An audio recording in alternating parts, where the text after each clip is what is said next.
Bonjour à tous, bonjour Florian Philippot. Bonjour. Est-ce que vous reconnaissez que Marine Le Pen a fait une erreur en publiant ces photos de décapitation, quel que soit le débat politique qu'il peut y avoir à côté? Non, pas du tout. Elle parle de quelque chose d'extrêmement grave. Cette petite musique qui commençait à monter chez certains militants anti-Front National, expliquant que Front National et Daesh, globalement, c'est la même chose. Que 7 millions d'électeurs patriotes et des djihadistes, c'est la même chose. Mais est-ce que ça permet tout? Est-ce que ça permet de montrer comme ça les photos de quelqu'un qui a été décapité? Non, mais est-ce qu'on a le droit de dire tout? Est-ce que tout est bon contre le Front National? C'est surtout ça la vraie question. C'est ça qui devrait indigner. Est-ce qu'on peut comparer 7 millions d'électeurs français qui ont mis un bulletin dans l'urne avec des djihadistes qui tuent, qui massacrent? Est-ce que vous comprenez que, par exemple, la famille de James Foley soit indignée? Oui, que sa famille, bien sûr, et Marine Le Pen a retiré cette photo-là parce qu'elle ignorait même que c'était M. Foley qui était sur la photo. Mais il faut montrer, elle a voulu montrer, oui, c'est choquant, oui, bien sûr, c'est choquant. Mais elle a voulu rappeler, parce qu'elle est dans son rôle de présidente de mouvement à l'écoute de ses militants qu'elle doit défendre et elle doit également défendre ses électeurs, qu'on ne pouvait pas tout dire et tout faire contre le Front National. Mais pour vous, sur la méthode, aucun regret, aucune erreur? Non, parce qu'il fallait probablement frapper les consciences. Et moi, je pense que derrière cette affaire-là, il n'y a pas simplement 7 millions d'électeurs français qui étaient gravement insultés, il y avait aussi l'idée même de patriotisme. Parce que moi, je sens bien ce qui va arriver. Ah, vous défendez une France souveraine, une France libre, une France patriote. Tout cela nous rappelle le repli identitaire du djihad. Voyez, et vous défendez une France qui veut promouvoir sa spécificité, son identité nationale, sa souveraineté nationale face à l'Union européenne. Mais Daesh ne fait pas autre chose, avec ses méthodes, avec ses manières. Non, c'est pas acceptable. C'est pas acceptable dans le débat politique, comme c'est pas acceptable de voir des PDG d'Orange, prendre position contre une entreprise, contre un parti politique, dire qu'il va créer un fonds de 1 milliard d'euros pour lutter contre le Front National. C'est pas dans son rôle non plus de PDG de grande entreprise. Justement, après ces élections régionales, on voit que droite et gauche se tendent la main sur certains dossiers. Est-ce que finalement, c'est pas le pire qui puisse arriver au Front National? Parce qu'on voit, lors de ces régionales, que là où la droite et la gauche ont pu discuter et s'entendre, vous avez été battus largement. Non, c'est le meilleur qui puisse arriver non seulement au Front National, mais au pays. Pourquoi? C'est-à-dire une clarification des lignes, une clarification du clivage politique. Cela fait des années que le Front National explique que la recomposition politique devra se faire sur les vrais clivages et que les vrais clivages ne passent évidemment plus et de moins en moins entre l'UMP et le Parti socialiste, entre ce qu'on appelle la gauche et ce qu'on appelle la droite, mais entre ceux qui défendent la nation française.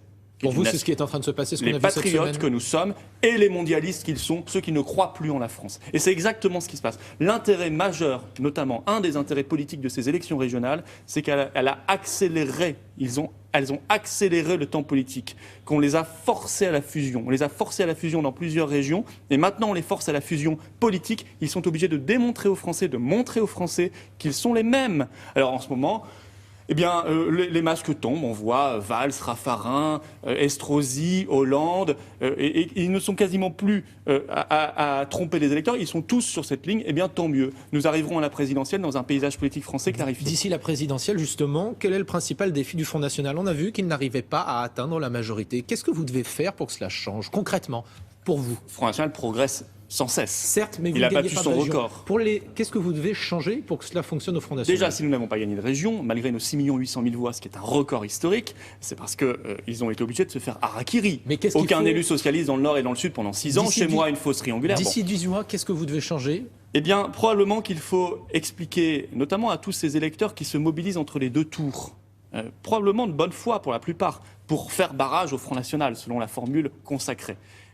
Leur expliquer, puisque nos adversaires leur fichent la trouille entre les deux tours, c'est comme cela qu'ils les mobilisent pour aller voter contre nous, que non seulement nous ne sommes pas là pour diviser les Français, parce que c'est un des aspects qui leur fait peur, et ils ont raison d'avoir peur de cela, sauf que ça n'est pas le programme du Front National. Que le Front National, au contraire, le seul mouvement qui lutte contre la division des Français, contre le communautarisme. Le Front National a toujours considéré que unis les Français sont invincibles, qu'il ne fait aucune distinction entre les Français, quelle que soit leur religion ou leurs origines. Et nous le redirons. Et nous le redirons très clairement. Deuxièmement, ces gens-là, ils ont peur parfois parce que nos adversaires leur expliquent qu'on va régimenter leur vie privée, qu'on sera intrusif dans leur vie privée, qu'on sera contre les libertés individuelles. Non, nous sommes les meilleurs défenseurs des libertés individuelles et des libertés publiques, et nous ne sommes pas là pour régimenter la vie privée de quiconque. Et ça, il faudra le rappeler aussi. Dans cette logique de rassembler plus largement, est-ce que vous pensez que le Front National doit changer de nom? C'est un débat qui peut-être est plus facilement ouvrable aujourd'hui qu'il y a quelques mois. Mais c'est à la présidente du mouvement de décider si on l'ouvre ou pas. Ce n'est pas à moi. Vous pensez que c'est une bonne idée? Moi, je suis favorable à tout ce qui fera avancer nos idées et notre mouvement. Voilà, parce que je pense qu'on ne peut plus attendre, qu'on ne peut plus laisser la France à l'UMPS. C'est une catastrophe. Leur gestion économique ou de l'immigration ou sociale est catastrophique. Personnel, est-ce que vous êtes favorable à un changement de nom? Eh bien, moi, si ce débat est ouvert, si la présidente décide de l'ouvrir, je donnerai ma position à ce moment-là. Et je pense qu'encore une fois, il ne faut rien s'interdire parce que notre mouvement a besoin d'aller de l'avant.